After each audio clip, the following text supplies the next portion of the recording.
लेकिन कीमत पूरी नहीं भरा है क्या? अभी तक देश के भंडार नहीं भरा है क्या? देश के भंडार भी भर गया, सबका पेट भी भर गया, सबका जेब भी भर गया, बेचारा किसान परेशान है। मंच में उपस्थित सारी अपने अधिकारी लोग, साई रेड्डी जी, श्यामवीर त्यागी जी, कुलदीप जी, राज सिंह जी, दुश्मन जी, संदीप जी, एक विषय उन्होंने नहीं बताया। मैं भी हिंदी भाषी नहीं हूँ, इसलिए हम संघर्ष करते हैं हिंदी बोलने के लिए। जैसे आप गन्ना का मूल्य प्राप्ति करने के संघर्ष करते हो, हम भी हिंदी सीखने के और बोलने के लिए संघर्ष करते हैं। और आप लोगों की कृपा है, ये घोर हिंदी क्षेत्र में हमको बुलाया गया, इसलिए इस क्षेत्रों को बहुत बहुत धन्यवाद। और ये क्षेत्र तो क्रांति का क्षेत्र है, मैंने कांच स्टेशन से सुन रहा हूँ। मेरठ का क्षेत्र, ये जो क्षेत्र, ये क्रांति का क्षेत्र है। कभी गन्ना का क्रांति भी आ जाए, इसी कोशिश में भी हम हैं, तो ये क्रांति देश भर में उसका काम दिखाएगा। यहाँ से गन्ने का क्रांति चलेगा तो पूरे देश भर में भी फैलेगा। इसीलिए पहली बार देश के गन्ना उत्पादक राज्यों के मीटिंग हुई, चर्चा भी हुई, रास्ता निकाले। मेरे को तो समझ में नहीं आया, हम यह चर्चा सिर्फ गन्ने मिल के बारे में क्यों कर रहे हैं? इतना चर्चा हम लोगों ने किए, गन्ना मिल, ये मिल, वो मिल दे दिया पैसा, वो मिल नहीं दे रहा, बच्चा कोई कृपा कर रहा है क्या किसान के ऊपर? किसी ने अगर पैसा दे दिया, कोई मुफ्त में दिया है क्या? कोई कृपा कर दिया क्या? कृपा का पात्र है क्या? मेहनत करके गन्ना उपजा और उनको बेचा, पैसा 14 दिन में मिलेगा। 14 दिन क्यों? मैं तो गन्ने का किसान नहीं हूँ, मैं समझने के लिए आया हूँ। एफआरपी का पैसा पहले मिलेगा, फिर गन्ना क्रशिंग के बाद में वो थोड़ा पैसा मिलेगा, ये तो समझ में नहीं आता है। एक बार एक आदमी ने किसान से गाय खरीदा, गाय तो लेके गया, बेचारा किसान गया, भाई साहब पैसा तो दे दो। अरे गाय तो अभी पियाया नहीं, पियाएगा, दूध देगा, दूध बेचेगा, तब तुमको पैसा देंगे। ऐसा होता है क्या? गाय लिया तो पैसा देना, गाय कभी कंसीव करेगा, कभी बच्चा पैदा करेगा, कब दूध निकलेगा, तब पैसा देंगे क्या? ऐसा चलता है क्या देश में? अगर नहीं चलता है तो गन्ने के बारे में क्यों चलता है? हमने लिया, 14 दिन के बाद कोशिश करेंगे, एफआरपी क्या है, अभी उसका एसएपी क्या है, ये अपने गन्ने को बोल रहे हैं कि ये रिकवरी रेट क्या है, हमको समझ में नहीं आता। इधर 305 रुपया कर दिया रिकवरी रेट को, 10 दिन 2 बार कर दिया, जितना दिया इतना ले लिया जेब से, चल क्या रहा? ये गन्ना किसानों को समझना पड़ेगा इसका बारीकी से। जैसे किसी ने बता रहा था, बहुत उलझ कर रखे हैं विषय को। गन्ना लिया, पैसा दे दो, इसमें ये रिकवरी रेट, एफआरपी, एसएपी राज्य सरकार दे रहा है, केंद्र दे रहा है, वो कोई दे रहा है, कोई घोषणा कर रहा है, कोई मतलब सही में नहीं है। हमने सामान बेचा, पेट्रोल का मामला आ रहा है, यहाँ लॉबी हो रहा है, कहीं लिखा है क्या? खटोल का क्या होता है? खटोली। अरे खटोली क्या है? ट्रक का लगाओ, जितना कीमत है दे दो, काम खत्म। तुम्हारा गाय से कितना दूध निकलेगा टेस्ट करेंगे, फिर देंगे क्या पैसा?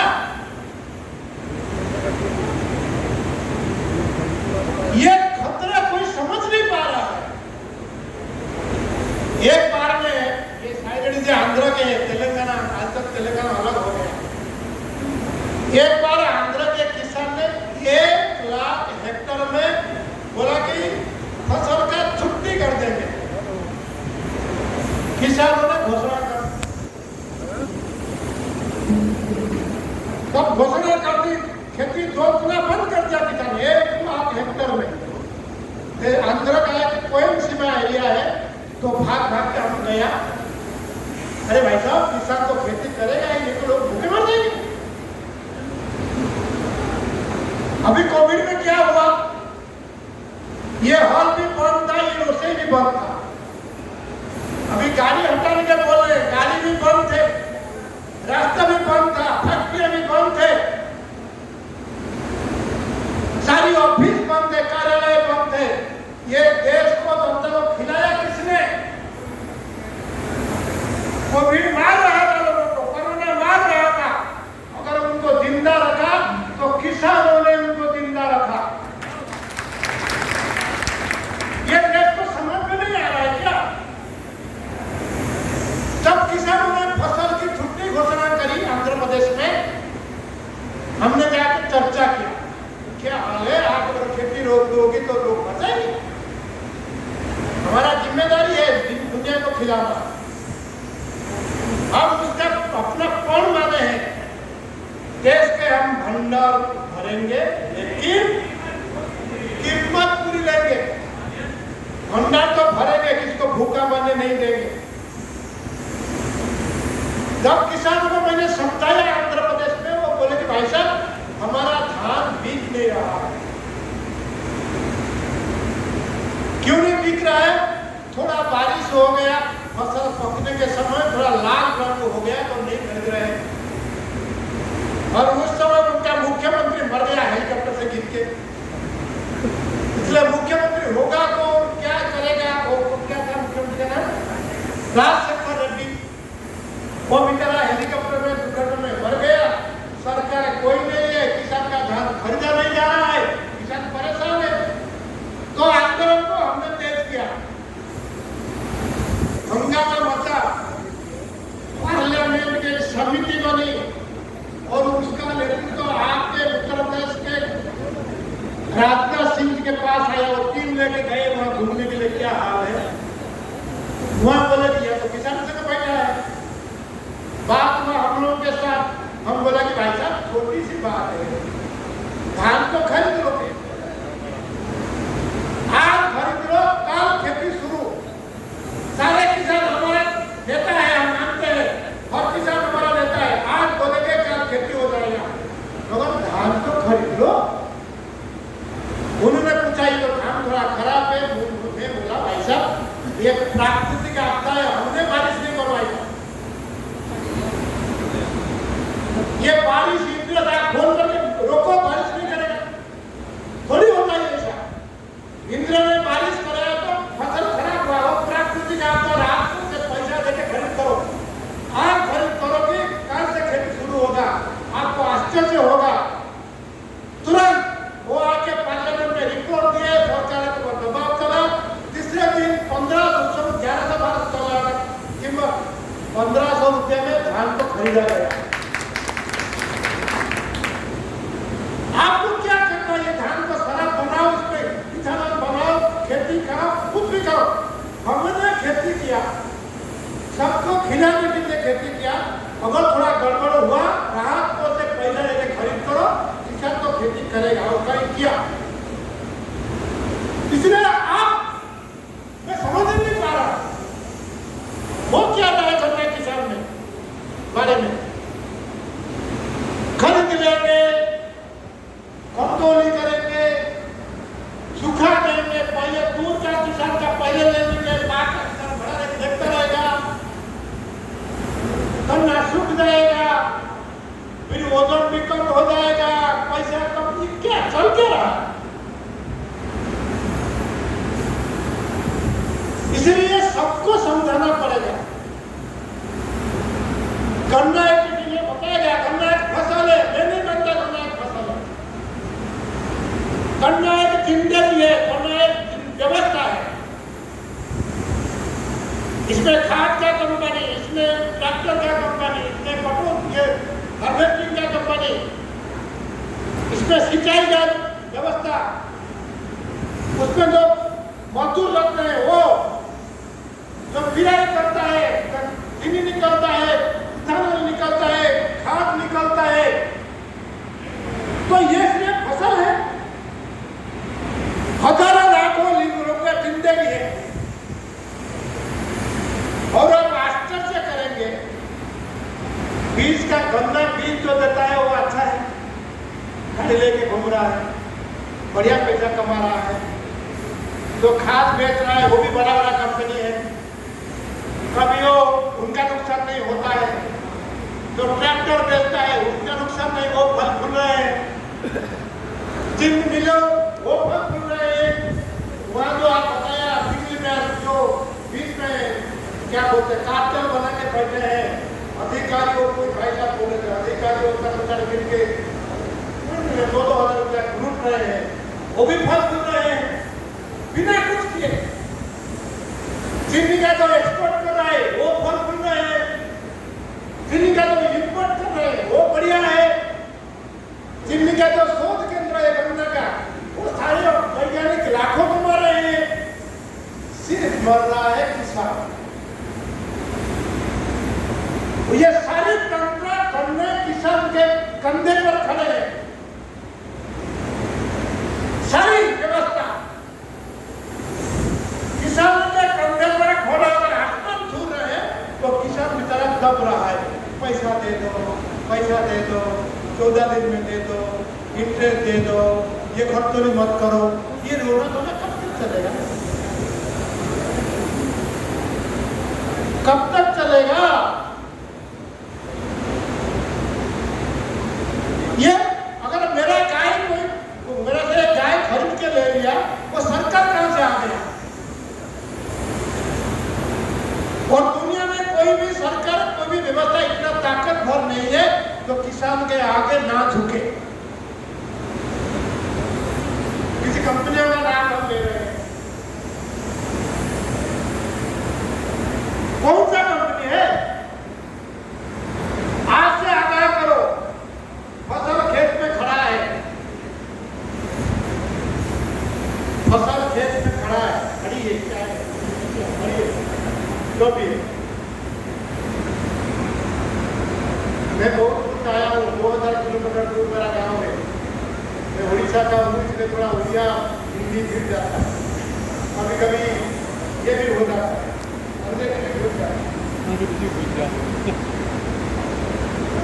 जहां जहां से चोरी होता है उसको पहले रोकना पड़ेगा। ये खरतौली हो, ये जो लोग खड़े होकर क्या क्या 1000-2000 रुपया कमीशन खा रहे, ये हो, सीधी सीधी गन्ना मिल किसान के बैंक अकाउंट। ये व्यवस्था कैसे बनेगा उसके बारे में सोच के रणनीति बना के लड़ाई शुरू करेंगे। अगर संगठित रूप से सरकार के मिल मालिक के उसका बाप भी यह जोड़ के आएगा। इसलिए उसके बारे में मिलजुल कर बैठ के अभी तक हो रहा है। 1948 में 1948 देश स्वतंत्र नहीं हुआ था, तब देश में एक मंडी और एमएसपी के लिए कानून बना, पंजाब सरकार ने। 1964 में जब शास्त्री जी का सरकार आया, प्रधानमंत्री हुए, तब उसको देश भर में लागू किया गया। आज तक समाधान का सूत्र निकला क्यों नहीं निकला? क्योंकि जैसे बता रहे थे कोई, हम किसी पार्टी के पक्ष के विपक्ष नहीं बोल रहे हैं, हर चीज में किसान की चीज में राजनीति चलने लगा। हमारे देश में महात्मा गांधी किसान का आंदोलन शुरू किए और घुसा दिए कांग्रेस में। हमारे भी बड़े आंदोलन सरदार वल्लभ भाई पटेल किए बरदौली में, किसान का आंदोलन, नेता बने, मगर राजनीति किए जाके एक दल में।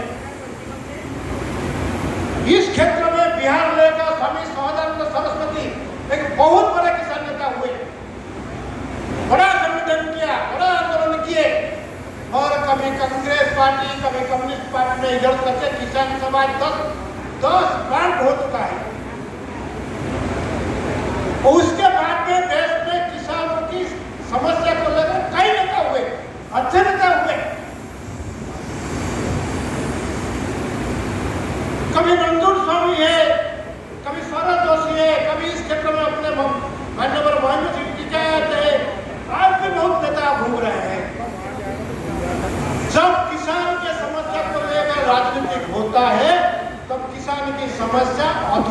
अटक जाता है। राजनीति में लेन देन में बात चलता है तो बताया गया है। इसीलिए पहली बार भारतीय किसान संघ ने देश भर में 2 विषय को लेकर चल रहा है।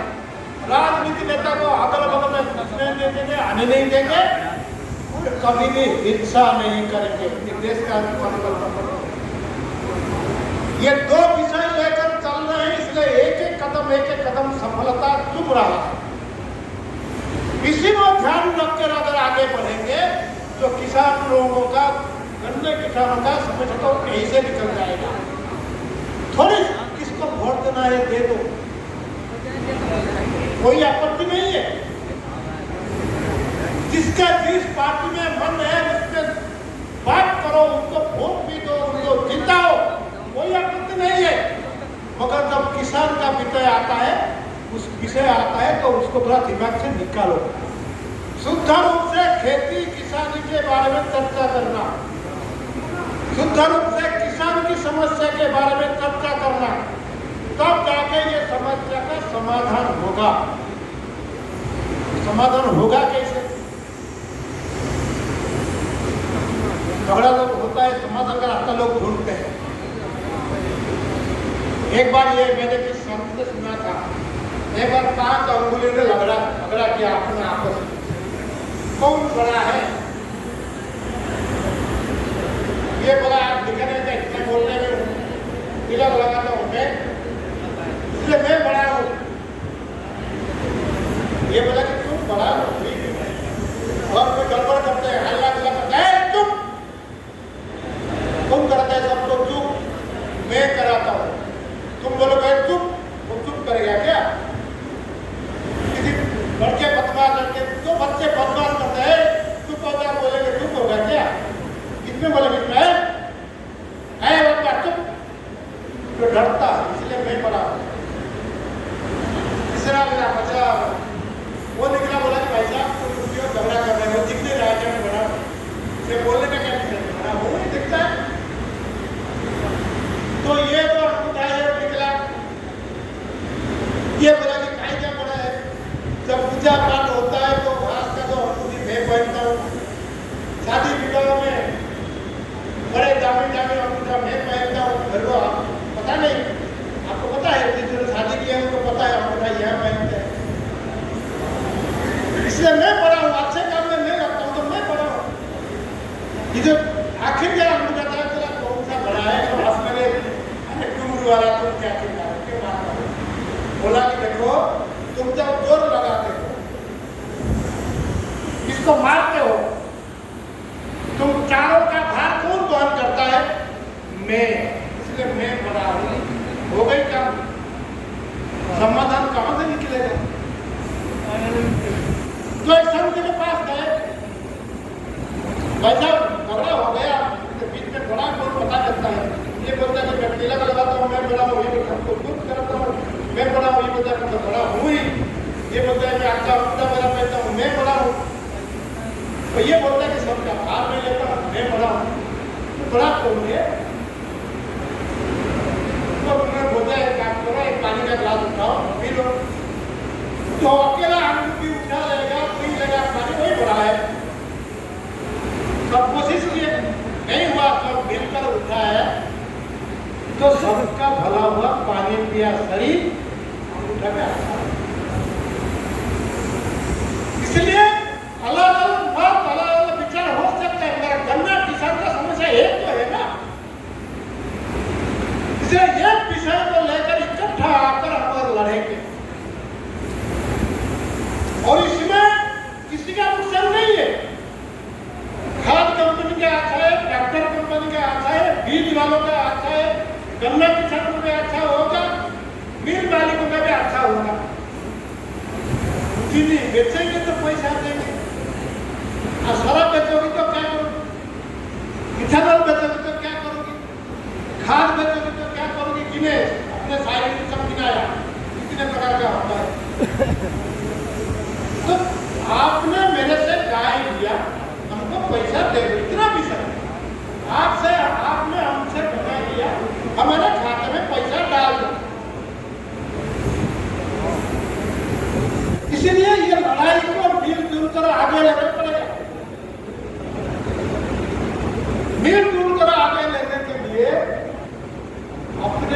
धैर्य होना चाहिए। आजकल देश में एक बड़ा विषय चल रहा है, ये सिनेमा को नहीं देखना, ये सिनेमा को नहीं देखना, बेचारे हीरो हीरोइन परेशान है ना, बेचारा सिनेमा जगत परेशान है, बॉलीवुड परेशान है। अरे बोले कि इसको छोड़ो, नहीं देखेंगे, इसका क्या उनका सिनेमा नहीं देखेंगे, इसका सिनेमा नहीं देखेंगे, वो परेशान है। करोड़ रुपया लगा दिया, कोई बच नहीं रहा, कोई दिख नहीं रहा, परेशान है, रो रहे हैं। ये समाज की धैर्य की परीक्षा का पराकाष्ठा है। पिछले 50 साल से ये सिनेमा वाले विशेष करके समाज को तो ठगा, समाज को घृणित करके प्रचलित किया। समाज ने धैर्य के साथ सहन किया, जब फूटा खड़ा तो इस समाज बोले कि तुमको हम नंगा करेंगे। मैं आज इस मंच से आगाह करता हूं सारे मिल मालिकों को, सारे सरकारी तंत्र को। गन्ना किसान पिछले 25-30-40 साल से लड़ रहा है, कई नेता आए गुजर भी गए, उनका धैर्य का परीक्षा लंबे मत खींचो। जैसे उन्होंने सिनेमा का बाइकआउट कर रहा है, अगर कल तुमको बाइकआउट कर लेगा, तुम्हारा सारा फैक्ट्री, तुम्हारा सारा बिजली, तुम्हारा सारे साफ कहाँ बैठेगा, तुम हिसाब नहीं मिलेगी तुमको। इसलिए किसानों का धैर्य का परीक्षा ज्यादा मत करो, हो गया पूरा। और भारतीय किसान संघ का गन्ना आयन विषय पर टेकअप कर लिया। ये छोटे मोटे संगठन नहीं है। हाँ, हम गाली गलौज नहीं करते, हाँ हम गंदे भाषा का प्रयोग नहीं करते हैं, मगर आगाह तो करते हैं। फसल खड़ी है, कटाई होगी, तैयार रहना पैसा देने के लिए 14 दिन के अंदर। हम तो उसके आगे भी लड़ाई लड़ने वाले हैं। गन्ना गया, पैसा आया। ये 14 दिन का मोहलत, ये सारी ब्यूरोक्रेट का खेल है, सारी प्रशासन का राजनीति का खेल है। 14 दिन क्यों? 24 घंटा क्यों नहीं? अगर धान में 24 घंटे में पैसा मिलता है, गेहूं में मिलता है, तो गन्ने में क्यों नहीं? ये प्रश्न का उत्तर भी हमको ढूंढना पड़ेगा। इसलिए जो डोरी है हमारे पीछे, जो लगा हुए किसी के साथ, वो डोरी को थोड़ा हिसाब करके देखना पड़ेगा, इतना मजबूत है, दुर्बल है। हमारे गांव के पास क्या बोल रहे थे भाई साहब, कल लोग आए, बाहर से लोग आए थे, उनको गंगा जी का पानी पिला के तो डुबकी लगा के छोड़ दे। कर्नाटक से, तमिलनाडु से, तेलंगाना से, और सारी तरह से लोग आए थे, कल बैठे थे। हमारे गांव के पास वैतरणी नदी, इसका वर्णन महाभारत में भी है। नदी के किनारे किनारे बहुत शिव जी के मंदिर है, बहुत ऐतिहासिक है, 2003 साल पुराना था मंदिर। एक मंदिर हमारे गांव से 7 किलोमीटर दूरी पर है। वहाँ एक पूर्णमासी में डुबकी लगाते हैं लोग। एक बार कुछ दोस्त लोग हमारे गांव से निकले, रास्ते बहुत खराब थे, आजकल तो रास्ते बढ़िया हो गए। हम मेरठ से यहाँ 1.5 घंटे में पहुँच गए, नहीं तो पहले 4 घंटा लगता था। मेरठ से भी 1 घंटे में पहुँच जाते हैं, रास्ते अच्छे हो गए। जिस समय का बोल रहा हूँ वहाँ रास्ते बहुत खराब है। हमारे यहाँ खादान बहुत खनिज, इससे बड़े बड़े गाड़ी आता है तो रास्ता खराब होता है। तो उन्होंने सोचे तो एक काम करते हैं, नाव में चलते हैं। तो शाम को खाना पीना लेके नाव में बैठे, हर सामान ले लिए, कपड़े वपड़े ले लिए, दूसरे का सामान भी ले लिए, चलो सुबह को पहुँच जाएंगे, वहाँ डुबकी लगाएंगे, दर्शन करेंगे, गाँव में आएंगे। फिर रास्ते खराब थे, तय किया, शाम को निकले रात भर की क्या बोलते हैं,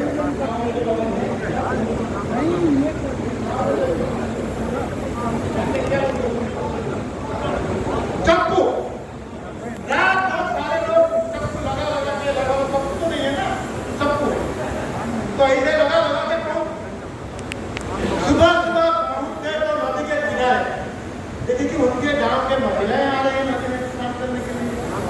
उनके गांव के बुजुर्ग लोग आ रहे नदी में अपना क्रियाकर्म को करने के लिए। उन्होंने पूछा, हम तो अच्छे रास्ते में नाव में आए, आप कैसे आ गए जल्दी? आप तो गांव में थे। तो सारी महिलाएं लोग हंसने लगे। हंस क्यों रहे हो? तो हंस के रहे हो, तुम पीछे को मदद डालो। क्या है पीछे में मदद डालो? हम तो यहाँ घूम के डुबकी लगाएंगे ना, किसी को देखो पीछे देखा तो नाव बड़ा बरगद का पेड़ है, उसके अंदर छोटे बड़े जड़ है, उसमें नाव बंधा हुआ है। रस्सी में रात को नाव में बांधते हैं कि बहने जाए, तो सुबह खोल के नाव का नदी में इधर करते रहते हैं। इसलिए उन्हें रात भर चप्पू चलाया, रस्सी नहीं खोल, क्यों की क्यों नाव पड़ा है। फिर आपने उनको पूछा, भाई साहब क्या ऐसा क्यों हुआ? खतरा भाग चढ़ा दी, गोद में रहा, भाग चढ़ा दी। ऐसा नहीं करना। जो रस्सियां पीछे लगी है, किसी विचार का हो, किसी राजनीति का हो, किसी इंडस्ट्री मिल का हो, उसको धीरे से खोल लेना, तब जाकर लड़ाई मजबूत होगी, बड़ी होगी, ताकतवर होगी। और इस मंच से आगाह करके जाना, संभल कर तैयार रहना पैसा देने के लिए। एक काम तो हो जाए उसका, आगे की लड़ाई और लंबी है। सब मिलकर लड़ेंगे, क्योंकि पाक जाना टिकट लड़ते तो किसको मारते हैं, पानी पीते हैं, बाइक पकड़